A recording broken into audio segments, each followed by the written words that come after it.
First off, I love you. Oh, great. Now, off camera just now, you just mentioned Street Fighter. Yeah. Do you kick ass at all? Like, let's talk. I mean, I'm a button masher, so yeah, I can play. But you know, my fiance is actually really good at it, so I kind of he's usually the one that wins. Oh, all right, cool. So shout out to your fiance. Yeah, he's actually the one. Yeah, but that's really cool. Yeah, you can hold it up. Yeah, you can show it off if you want. So here's the deal. Like, really heavy. Oh yeah, of course it is. So you want me to get it back? Yeah, here you should rock that. No doubt. So major question, right? Okay. So in the movie, when Kong was holding you in the hand and all the fights, it was amazing. Was you scared? Like how did they do this on like behind the scenes? Because that right there was incredible the way that was. It is pretty incredible. I mean, that whole sequence was done, over many days in many different countries because of all the different aspects of it. But I mean, most of what I had to do was just like lay in a fake foam hand. Oh, that was actually quite chill. Yeah, it was really relaxing.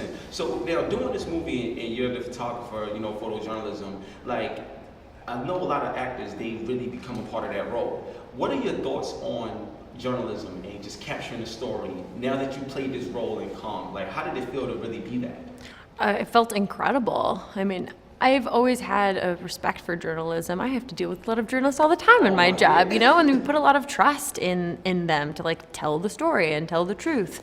But in particular, like playing someone who's like a anti-war photographer. Yeah. I mean, they're risking their life every day. It's such an extreme situation, and they're doing it because they believe that the truth needs to be seen. That's crazy. I love it. Yeah. So now, I was actually just talking with some people about doing a virtual version of like Kong and stuff like that, like VR. Have you ever had any experience with like virtual reality? And if so, do you feel like that's something you could do in your career to add a whole new level of skill to what you do? Yes, I would love to be involved in VR. I think it's amazing.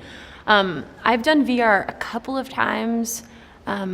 I'm just amazed with where it's going. I mean, before it was like very passive, you just like sat there and looked around. But recently I did one where you can actually walk around the room. Yeah. You have the controllers in your hand so you can like paint and draw and like interact with the world. Have you done that? I mean, I'm HipHopGamer. Okay, so of course you have. Yeah, this is your job. You're right, you have the belt. I should have known. Obviously. So like the last question, I know we only got a minute left. Last question, I like to ask a lot of actors this, but what's one of the main things that you managed to overcome that allowed you to be a great success today? People need to hear this. Wow, that's a really good question. Thank you. Man. I mean, when you're around legendary status, I gotta bring my A game. Wow, thank you. I think it's just, for me, it was just like overcoming my shyness and feeling like it was okay to use my voice, that it was okay to speak out, and that who I am and what I have to say is valuable. That's it.